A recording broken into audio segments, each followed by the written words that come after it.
Welcome you all. ಈಗ next ಏನ್ ಮಾಡೋಣ ಅಂತಂದ್ರೆ ವೇರಿಯೇಷನ್ ಆಫ್ ಪ್ಯಾರಾಮೀಟರ್ಸ್ ಅಂತ ಒಂದು ಮೆಥಡ್ ಅದ್ರ ಬಗ್ಗೆ ನೋಡೋಣ. Okay, method of variation of parameters heading ಕೊಡ್ರಿ. Method of variation of parameters.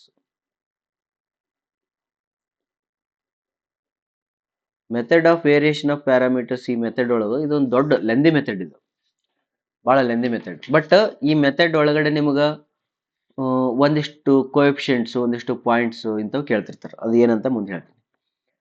ಈ ಮೆಥಡ್ ನ ಇನ್ವೆಂಟ್ ಮಾಡಿದವರು ರಾನ್ಸ್ಕಿಯನ್ ಅಂತ. ಇದಕ್ಕೆ ರಾನ್ಸ್ಕಿಯನ್ ಮೆಥಡ್ ಅಂತಾನು ಕರೀತಾರೆ.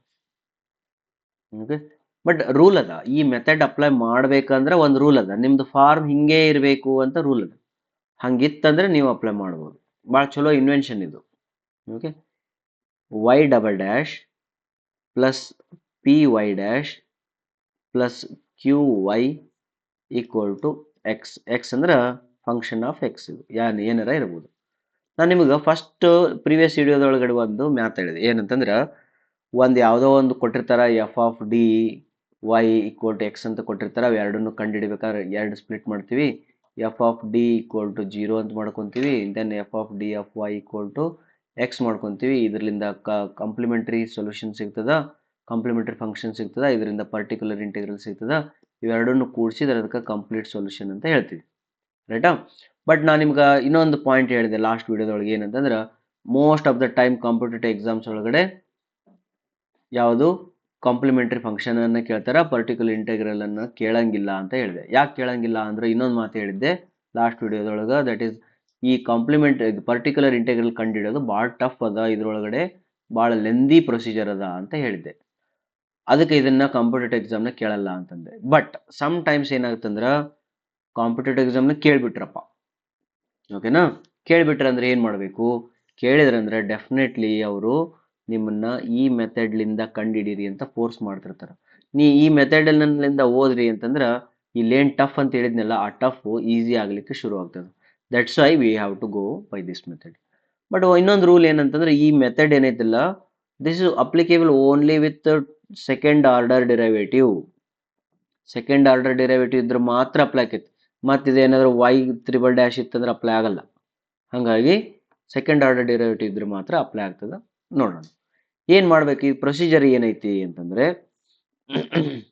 ಇದರೊಳಗಡೆ ಪ್ರೊಸೀಜರ್ ಏನೈತಿ ಅಂತಂದ್ರೆ ಇದನ್ನ ಬರ್ಕೊಡ್ರಿ. ಫಸ್ಟು ನಿಮ್ಗೆ ಹಿಂಗೊಂದು ಕ್ವಶನ್ ಕೊಟ್ಟಿರ್ತಾರ.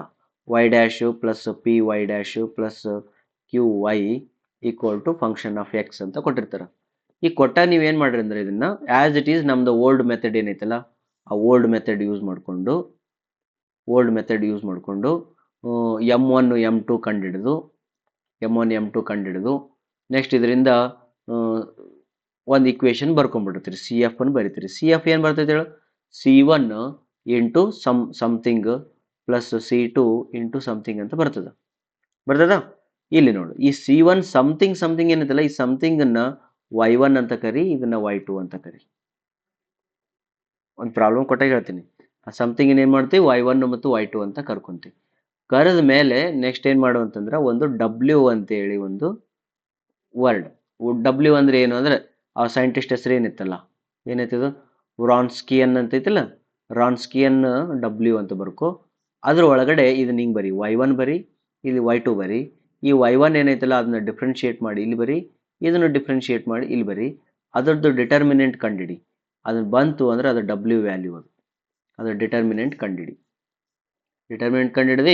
ಕಂಡಿಡಿದ ಮೇಲೆ ಪಿ ಐ ಬರಿತಿ. ಈಗ then p i is equal to y1 minus y1 into integration of y2 x divided by W dx ಪ್ಲಸ್ y2 into integration of y1 x divided by W into dx. ಈ formula ಬಯಾಟ್ ಹಾಕ್ಬೇಕು. ಈ formula ಬಯಾಟ್ ಹಾಕಿದ್ರೆ ಮುಂದೆ ಹೋಗೋದಕ್ಕೆ ಸಾಧ್ಯ. ಆಮೇಲೆ ಏನ್ ಮಾಡ್ರಿ, total y equal to C F plus P I ಅಂದ್ಬಿಟ್ರೆ that is your solution. That is your solution. ಹೋಗೋಣ, ಒಂದು ಪ್ರಾಬ್ಲಮ್ ಸಾಲ್ವ್ ಮಾಡೋಣ. ಓಕೆ, ಫಸ್ಟ್ ನಮಗೇನು ಗೊತ್ತಿಲ್ಲ ಅನ್ನುವಂಗ ಶುರು ಮಾಡೋಣ. ಬರ್ಕೊಡ್ರಿ. The problem is y double dash minus 6y dash plus 9y equal to e to the power of 3x divided by x square. 3x divided by x square. Okay. First, is it homogeneous or non-homogeneous? Non-homogeneous. ಹೆಂಗ್ ಗೊತ್ತಾಯ್ತು? Because ಇಲ್ಲಿ ಏನು ಕೊಟ್ಟಾರ, F of X ಕೊಟ್ಟಾರ. F of X ಕೊಟ್ಟಾರ ಅಂದಮೇಲೆ non homogeneous. Non homogeneous ಅಂದ ತಕ್ಷಣ ಇದನ್ನ ಸಾಲ್ವ್ ಮಾಡ್ಬೇಕಾದ್ರೆ ಎರಡು ಮೆಥಡ್ಲೆ ಹೋಗ್ಬೇಕು. ಒಂದು ಹೋಮೋಜಿನಿಯಸ್ ಮಾಡಿಕೊಂಡ್ರು, ಒಂದು ಏನು ಮಾಡ್ತೀವಿ, F of D of y equal to 0 ಮಾಡಿಕೊಂಡು, ಇನ್ನೊಂದು ಏನು ಮಾಡಬೇಕು, F of D of y equal to x, ಅದೇನು ಕೊಟ್ಟಿರಲ್ಲ e power 3x divided by x square, ಹಿಂಗೆ ಮಾಡಬೇಕು. ಹಿಂಗೆ ಮಾಡಿದ್ರೆ ನಮಗೇನು ಬರ್ತದ, ಸಿ ಎಫ್ ಬರ್ತದೆ. ಸಿ ಎಫ್ ಬರ್ಬೇಕಾದ್ರೆ ಇದನ್ನ ಹೆಂಗೆ ಬರಿತೀರಿ, m square minus 6m plus 9 equal to 0 ಆಗ್ತೈತಿ. ಕರೆಕ್ಟಾ? ಅವಾಗ ಏನಾಗ್ತದ, ಇದನ್ನ ಹಿಂಗೆ ನೋಡ್ಬೋದಲ್ಲ, ಹಿಂಗೆ m square minus 6m plus 3 square ಅಂತ ಬರಿಬೋದಾ? ಚೆನ್ನಾಗೈತಿ ಇದು. ಹಂಗಿರೋದ್ರಿಂದ ಎಮ್ ಪ್ಲಸ್ ಅಥವಾ m minus 3 whole square equation ಇದು equal to 0. Therefore m minus 3 equal to 0, m minus 3 equal to 0, therefore m equal to 3 and m equal to 3. ಅಂದ್ರೆ ಏನು ಬಂತು, C F formula. C F ಏನು ಬರಿತೀರಿ ಹೇಳು, C F equal to ಎರಡು same route ಇದ್ದಾಗ, ಎರಡು same route ಇದ್ದಾಗ ಹ್ಞೂ CF equal to C1 plus ಹ್ಞೂ C2 ಹ್ಞೂ x ಹ್ಞೂ into S2 3x. ಹೌದಾ? ಬಟ್ ನಮ್ಗೆ ಏನು ಹೇಳ್ಯಾರ ಅವರು, ರಾನ್ಸ್ಕಿನ್ಸನ್ ಏನು ಹೇಳ್ಯಾನ, ರಾನ್ಸ್ಕಿಯನ್ ಏನು ಹೇಳ್ಯಾನ ಅಂದ್ರೆ ಹಿಂಗೆ ಬರಿಬೇಕಂತ, ಅದು ಸ್ಪ್ಲಿಟ್ ಮಾಡಿ ಬರಿಬೇಕಂತ ಮತ್ತೆ.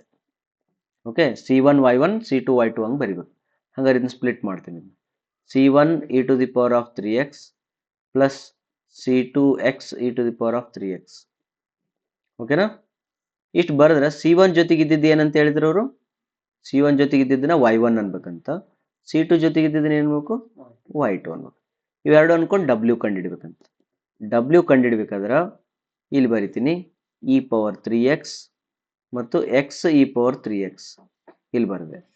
ಅವನ್ನ ಡಿಫ್ರೆನ್ಶಿಯೇಟ್ ಮಾಡಿ ಕೆಳಗೆ ಬರ್ತೀನಿ. E power 3x differentiation is e power 3x into 3. ಇದ್ರದ್ದು differentiation x as it is e power 3x 3 plus e power 3x as it is 1. ಇದ್ರದ್ದು ವ್ಯಾಲ್ಯೂ ಏನು ಬರ್ತೈತೆ ನೋಡೋದು, ಡಿಟರ್ಮಿನೆಂಟ್ ಇದು. ಈ ಡಿಟರ್ಮಿನೆಂಟ್ ವ್ಯಾಲ್ಯೂ ಕಂಡುಹಿಡಿದ್ರೆ e power 3x into 3x e power 3x plus e power 3x minus x e power 3x into 3 e power 3x. Therefore, ಒಳಗೆ ತಗೊಂಡ್ರೆ 3x e power 6x plus e power 6x minus x e power ಅಥವಾ 3x e power 6x.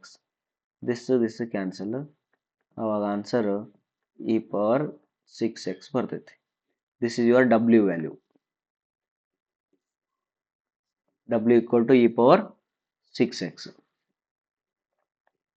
ಇಷ್ಟು ಬಂದಮೇಲೆ formula ಬರೆಯೋಣ. ಯಾವ formula? ಇದು formula, ದೊಡ್ಡ formula, p i formula. Okay, therefore p i is equal to minus y1 integration of y2 x divided by W plus dx plus y2 integration of y1 x by W into dx. What is y1? y1 is e raised to 3x. e raised to 3x minus ಐತಿ. Integration of y2 is x e raised to 3x, x e raised to 3x divided by x, e raised to 3x by x square divided by e raised to 3x ಅಲ್ಲ 6x into dx.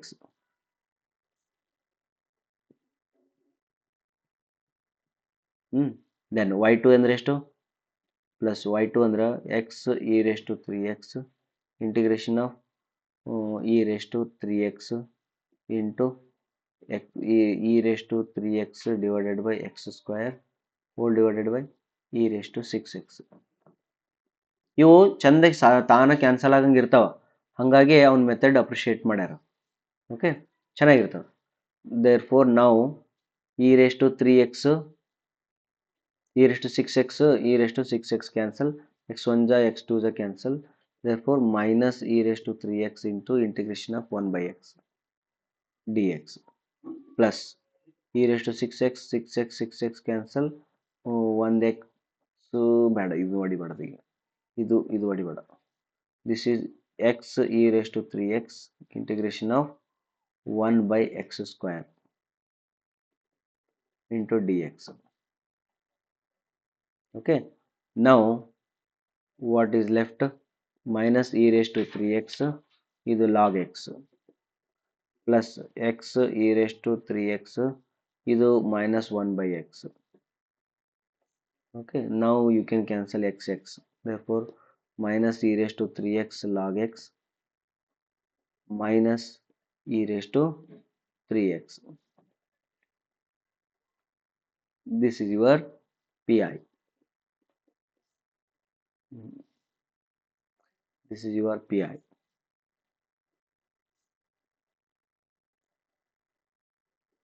Complete solution. Complete solution ಬರ್ಬಿಡುದು ಎರಡು mix ಮಾಡಿ.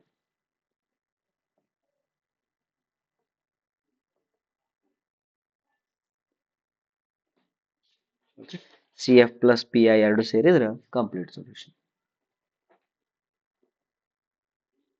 Okay,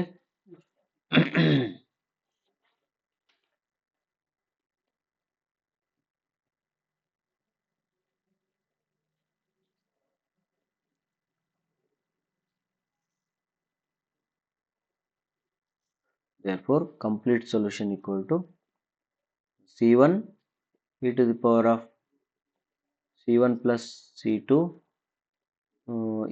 x into e to the power of 3x minus e to the power of 3x log x minus e to the power of 3x. This is your answer. ಬೇಕಂದ್ರೆ e power x ಅನ್ನು common ತಗೊಳ್ರಿ, e power 3x ಅನ್ನು common ತಗೊಳ್ರಿ, ಮತ್ತೆ ಬರೀಂದ್ರೆ ಬರಿಬೋದು. That is left to you. Right, ಇದು rules ಏನ್ ಹೇಳ್ರಿ, ಈ ಮೆಥಡ್ ಅಪ್ಲೈ ಮಾಡ್ಬೇಕಾದ್ರ ಒಂದು ರೂಲ್ ಏನಂತಂದ್ರ ಸೆಕೆಂಡ್ ಆರ್ಡರ್ ಡಿಫರೆನ್ಷಿಯಲ್ ಇಕ್ವೇಶನ್ ಇರಬೇಕು, ಅದ್ರ ಜೊತೆಗೆ ಫಸ್ಟ್ ಆರ್ಡರ್ ಡಿಫರೆನ್ಷಿಯಲ್ ಜೊತೆ ಪಿ ಅನ್ನೋಣ, ಕ್ಯೂ ಅನ್ನೋಣ ಈಕ್ವಲ್ ಟು ಒಂದು ಯಾವ್ದಾರ ಫಂಕ್ಷನ್ ಇತ್ತು ಅಂತಂದ್ರೆ ಫಸ್ಟ್ ಸಿ ಎಫ್ ಕಂಡಿಡೋದು, ಸಿ1 ಜೊತೆಗೆ ಇದ್ದಿದ್ದನ್ನ y1, ಸಿ2 ಜೊತೆಗೆ ಇದ್ದಿದ್ದನ್ನ y2 ಅಂತಂದು ಡಬ್ಲ್ಯೂ ಕಂಡಿಡೋದು. ಡಬ್ಲ್ಯೂ ಈಕ್ವಲ್ ಟು y1 ಇಲ್ಲಿ, y2 ಇಲ್ಲಿ, y1 ಅನ್ನು ಡಿಫ್ರೆನ್ಶಿಯೇಟ್ ಮಾಡಿದ್ರೆ ಇಲ್ಲಿ, y2 ಅನ್ನು ಡಿಫ್ರೆನ್ಶಿಯೇಟ್ ಮಾಡಿದ್ರೆ ಇಲ್ಲಿ, ಅದು ಆನ್ಸರ್ ಏನು ಬರುತ್ತೆ ಅದು ಡಬ್ಲ್ಯೂ. ಅದು ಆ ಡಬ್ಲ್ಯೂ ತಗೊಂಡು ಅಂತಂದ್ರೆ ಪಿ ಐ ಇಕ್ವೇಶನ್ ಬರಿತಿದ್ವಿ, minus y2 y1 integration of y2 x divided by W plus y2 into integration of y1 x divided by W. ಇದು ಡಿ ಎಕ್ಸ್, ಇದು ಡಿ ಎಕ್ಸ್ ಮಾಡಿಬಿಟ್ರೆ ಸೊಲ್ಯೂಷನ್ ಮುಗಿತು. ತಿಳಿತಾ ಮಾಡ್ಬೋದಾ? ರೂಲ್ಸ್ ಏನು, ಸೆಕೆಂಡ್ ಆರ್ಡರ್ ಡಿಫರೆನ್ಷಿಯಲ್ ಇಕ್ವೇಶನ್ ಈ formula ಕಾಣು. Thank you very much.